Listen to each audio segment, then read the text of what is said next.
कर्म करे किस्मत बने, जीवन का यह मर्म प्राणी तेरे हाथ में, तेरा अपना कर्म, तेरा अपना कर्म।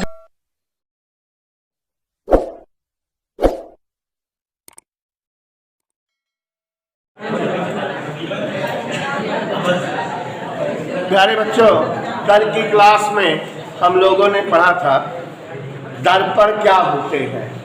मैंने आपको एक्सप्लेन किया था कि खोखले गोलीकार के किसी टुकड़े का एक पृष्ठ यदि कलई किया हो तो उसे ही हम दर्पण कहते हैं, और दर्पण के जिस पृष्ठ पर कलई नहीं रहती उसके अपोजिट वाले पृष्ठ पर ही प्रकाश के परावर्तन की घटना होती है, और दर्पण के जिस पृष्ठ पर परावर्तन की घटना होती है वह पृष्ठ परावर्तक पृष्ठ कहलाता है।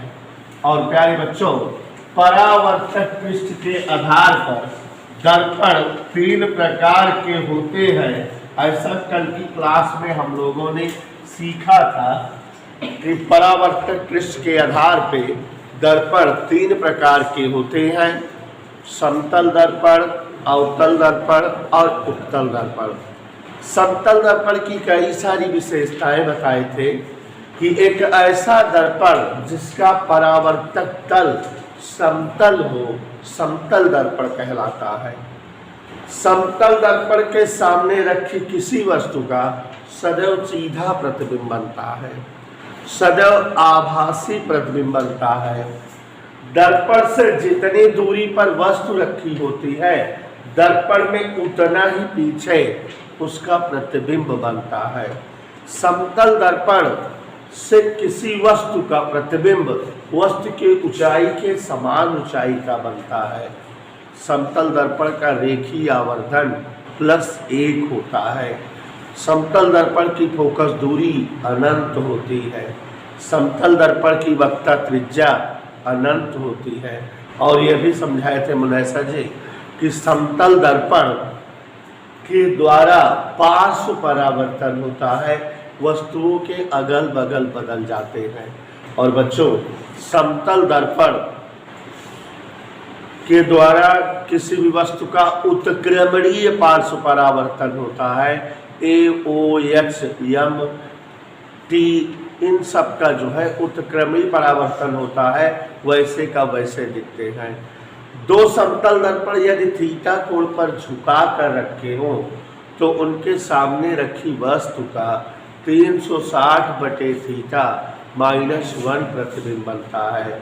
और बच्चों, यह भी समझाए हुए हैं कि समतल दर्पण, ध्यान से याद करिए, किसी वस्तु का पूरा प्रतिबिंब देखने के लिए समतल दर्पण वस्तु की आधी ऊंचाई में प्रयुक्त होता है। और बच्चों, अगर किसी दर्पण को थीटा कोण से झुका दिया जाए तो परावर्तित किरण 2 थीटा कोण से घूम जाती है। समतल दर्पण की ओर अगर यू वेग से कोई वस्तु आती रहे तो दर्पण के द्वारा उसका प्रतिबिंब 2 यू वेग से आता प्रतीत होता है। तो ये बच्चों, स्वाति वर्मा ने हमें समझाया था कि सर जी समतल दर्पण की खासियत है ये। तो अब बच्चों, अवतल दर्पण, कनकेव मिरर, यहाँ देखो जरा। अवतल दर्पण, जैसा कि आप जान रहे हो, दर्पण जो है परावर्तक तल के आधार पर कई सारे हैं। तो वह दर्पण जिसका परावर्तक तल अंदर की ओर धंसा हुआ या दबा हुआ हो, जैसे कोई गोल कांच है, तोड़ दिए और अब हम अगर इधर की ओर कलई कर दें तो परावर्तक तल अंदर की ओर रहेगा, दबा या धंसा हुआ रहेगा। और इसलिए ऐसे दर्पण को हम कौन सा दर्पण कहेंगे? अवतल दर्पण। तो जिस दर्पण का परावर्तक तल अंदर की ओर दबा हुआ या धंसा हुआ हो उसे ही अवतल दर्पण कहा जाता है। तो यहाँ पर देखो नेसा, ये कांच का एक टुकड़ा है, गोली ये कांच का एक टुकड़ा है, कोई दिक्कत अवनीश पांडे। अब गोली कांच के टुकड़े को अगर हम एक तरफ कलई कर दे तो बेचारा दर्पण बन जाएगा, और जिधर कलई नहीं है ये वाला भाग परावर्तक पृष्ठ होगा। और हम देख रहे हैं कि परावर्तक पृष्ठ अंदर की ओर दबा हुआ या धसा हुआ है, तो इसलिए यह कौन सा दर्पण हुआ? अवतल दर्पण। तो वह दर्पण जिसका परावर्तक तल,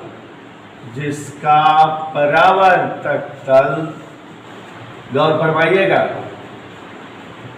अंदर की ओर दबा हुआ या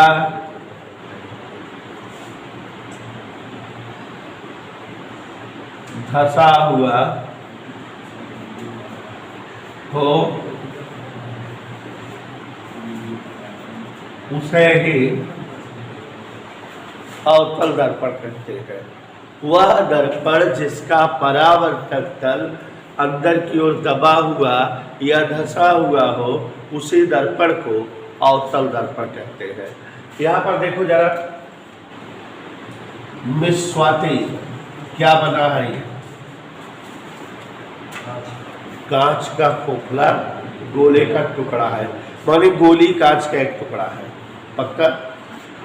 और अगर हम इसको कलई कर दें तो अब ये अवतल दर्पण बन गया। अवतल दर्पण यम से स्टार्ट है और यम तक है, अगर हम मान लें तो अवतल दर्पण में जहां से जहां तक परावर्तन होता है उसे दर्पण का परावर्तक तल या परावर्तक पृष्ठ कहते हैं। तो यहाँ अवतल दर्पण में यम से यम तक, यम से परावर्तन होगा, इसलिए यमयन इसका परावर्तक तल, रिफ्रैक्टिंग सरफेस, परावर्तक पृष्ठ है। और बच्चों ध्यान से सुनिएगा, छोटी छोटी परिभाषाएं बहुत सारी है। परावर्तक तल का मध्य बिंदु, माने नाप लो, अगर ये 10 है तो बीचों बीच 5 पे, ठीक है। तो परावर्तक तल का मध्य बिंदु दर्पण का ध्रुव कहलाता है, अंग्रेजी में पोल, इसलिए इसे P से लिखा जाता है। तो अवतल दर्पण के परावर्तक तल का मध्य बिंदु दर्पण का ध्रुव कहलाता है। और बच्चों देखो इधर, ये जो अवतल दर्पण है उन्हें अगर ऐसे डाट डाट डाट डाट गोला पूरा करते हैं ऐसे, तो पता लग जाएगा कि इसी खोखले गोले का ये टुकड़ा है। और ये जो गोली, ये कांच या जिस खोखले गोले का ये टुकड़ा दिख रहा है, उस गोले में कहीं केंद्र होगा कि नहीं? और प्यारे बच्चों, अवतल दर्पण जिस खोखले गोले का भाग होता है उसका केंद्र, दर्पण का वक्रता केंद्र, सेंटर ऑफ कर्वेचर कहलाता है, ठीक है। अवतल दर्पण जिस खोखले गोले का हिस्सा होता है, भाग होता है, उसका केंद्र दर्पण का वक्ता केंद्र कहलाता है। और बच्चों ये क्या है? ध्रुव। और ये क्या है? वक्ता केंद्र। दर्पण के ध्रुव और वक्ता केंद्र को मिलाने वाली रेखा मुख्य अक्ष कहलाती है। A line which joins pole with center of curvature is called main axis। तो अवतल दर्पण के ध्रुव और वक्ता केंद्र को मिलाने वाली रेखा मुख्य अक्ष कहलाती है। छोटी छोटी परिभाषाएं बन रही, कहीं बन रही ना? अब देखो जरा सुष्मी, ये क्या है? मुख्य अक्ष। अगर यहाँ दर्पण पर प्रकाश की कोई किरण आपतित हो, ये प्रकाश की किरण आपतित हो रही कि नहीं? लेकिन इसकी एक खासियत है, यह मुख्य अक्ष के समांतर है कि नहीं? मुख्य अक्ष के बराबर दूरी पर है कि नहीं? जब मुख्य अक्ष के समांतर अवतल दर्पण में प्रकाश की किरणें आपतित होती है तो वे दर्पण से जब परावर्तन होता है तो ऐसे जाती होगी, मुख्य अक्ष की किसी खास बिंदु से जाती है, जिस बिंदु से जाती है उसे दर्पण का फोकस बिंदु कहा जाता है। तो देखो जरा कई सारी परिभाषाएं बन गई, ये वाली परिभाषा कठिन है। अवतल दर्पण में दर्पण के मुख्य अक्ष के समांतर आपतित किरणें दर्पण से परावर्तन के बाद मुख्य अक्ष के जिस बिंदु से जाती है वही बिंदु दर्पण का क्या कहलाता है। और बच्चों अवतल दर्पण में सारी दूरियां ध्रुव से नापी जाती है। ध्रुव से फोकस बिंदु तक की दूरी फोकस दूरी, ध्रुव से वक्ता केंद्र तक की दूरी वक्ता त्रिज्या। ठीक है, तो इस बात को समझ में आया सबको। उन्हें से एक बात और देख लो तुम सभी लोग, ध्यान देना है, एक बार और हो जाएगा। हाँ ध्यान से देखिए, ये एक खोखले गोली कांच का टुकड़ा है। खोखला गोली कांच का एक टुकड़ा है, यम। कोई डाउट किसी को? और अब हम इसको इस तरह से कलाई कर रहे हैं, इसका परावर्तक पृष्ठ अंदर की ओर दबा हुआ या धंसा हुआ दिखे। तो इसलिए कौन सा दर्पण हो गया?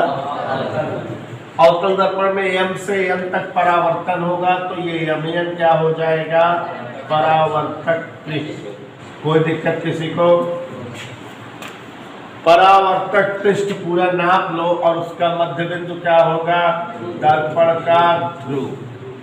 अवतल दर्पण के परावर्तक तल का मध्य बिंदु दर्पण का ध्रुव कहलाता है। और अभी बताया कि दर्पण जिस खोखले गोले का भाग हो, माने किसी गोले का ये टुकड़ा है, उसका केंद्र दर्पण का क्या कहलाता है? वक्रता केंद्र। Is that clear? और वक्ता केंद्र और ध्रुव को मिलाने वाली रेखा मुख्य अक्ष कहलाती है। दर्पण के ध्रुव और वक्ता केंद्र को मिलाने वाली रेखा और मुख्य अक्ष के समांतर अगर प्रकाश की किरण आपतित होती है तो परावर्तन के पश्चात मुख्य अक्ष के जिस बिंदु से जाती है उसी बिंदु को दर्पण का फोकस बिंदु कहते हैं। क्या कहते हैं? सारी दूरियां कहाँ से नापी जाती है? ध्रुव से। वक्ता केंद्र तक की दूरी देखो, ये ध्रुव है और ये यहाँ तक वक्ता केंद्र है। ध्रुव से वक्ता केंद्र तक की दूरी वक्रता त्रिज्या आर से लिखी जाती है। क्या कहलाती है? वक्रता त्रिज्या। और ध्रुव से फोकस बिंदु तक की दूरी ये ऐसे एफ से लिखी जाती है, स्मॉल एफ, और इसको कहते हैं फोकस दूरी। कोई डाउट बेटा? अब समझ में आ गया? बच्चों दर्पण कोई पढ़ना रहेगा तो पहले दर्पण से संबंधित बिंदु पढ़ने रहेंगे, माने ध्रुव क्या है, फोकस बिंदु क्या है, वक्ता केंद्र क्या है, मुख्य अक्ष क्या है, और उसके बाद दर्पण से परावर्तन। चाहे अवतल दर्पण पढ़ेंगे तब भी ये सब चीज़ें समझाएंगे, उत्तल दर्पण पढ़ेंगे तब भी ये चीज़ें समझाएंगे, और उसके बाद दर्पण से क्या बताएंगे बेटा? परावर्तन। तो आपको बताना चाहता हूँ कि कोई भी दर्पण हो उससे अगर परावर्तन बताना रहेगा तो परावर्तन 3 प्रकार से होता है। कै प्रकार से होता है? नंबर 1, गौर से देखो जरा, स्वाति ये क्या बना है? गोली कांच, यम यज्ञ। अब ये क्या बन गया? अवतल दर्पण। ये क्या बन गया? ये क्या है? ये क्या है? ये क्या है? अवतल दर्पण में मुख्य अक्ष के समांतर आपतित किरणें, जैसे ये किरण मुख्य अक्ष के समांतर है, यह भी कैसे है बने साथ? मुख्य अक्ष के समांतर। अगर ये दर्पण से परावर्तित होगी तो फोकस बिंदु से जाएगी। कहाँ से जाएंगी बेटा? फोकस बिंदु से। मुख्य अक्ष के समांतर आपतित किरणें दर्पण से परावर्तन के पश्चात दर्पण के फोकस बिंदु से होकर जाती है। ये पहला परावर्तन हो गया, याद हो गया कि नहीं? अवतल दर्पण में मुख्य अक्ष के समांतर आपतित किरणें दर्पण से परावर्तन के बाद फोकस बिंदु से जाती है। याद हो गया कि नहीं? कहाँ से जाती है? दूसरा देखो, दूसरा परावर्तन, ये बेटा हम जो है एक अवतल दर्पण बना दे रहे हैं MPN, और ये इसकी जो है मुख्य अक्ष है, वक्ता केंद्र है, फोकस बिंदु है। अब अवतल दर्पण में अगर फोकस बिंदु से जो है किरणें दर्पण पर आपतित हो तो यह दर्पण से परावर्तन के पश्चात मुख्य अक्ष के, माने दोनों उल्टा है, मुख्य अक्ष के समांतर आपतित किरणें दर्पण से परावर्तन के पश्चात फोकस से जाती है, और फोकस से आने वाली किरणें दर्पण से परावर्तन के पश्चात मुख्य अक्ष के समांतर हो जाती है। Is that clear? और तीसरा देख लो, ये फिर से हम जो है अवतल दर्पण ही बना रहे हैं। ये क्या बनाए हैं? मुख्य अक्ष। क्या बनाए हैं? वक्ता केंद्र, फोकस बिंदु। तीसरा परावर्तन है ये, अवतल दर्पण में वक्ता केंद्र की ओर आपतित किरणें परावर्तन के पश्चात उसी मार्ग से वापस लौट जाती है। और ये बच्चों अवतल दर्पण है, ये अवतल दर्पण से संबंधित बिंदु है, और ये अवतल दर्पण से 1, 2, 3 प्रकार से परावर्तन है। क्या प्रकार से परावर्तन है? 3 प्रकार से। तो ध्यान से देखिए, अवतल दर्पण में मुख्य अक्ष के समांतर आपतित किरणें दर्पण से परावर्तन के पश्चात फोकस बिंदु से होकर जाती हैं।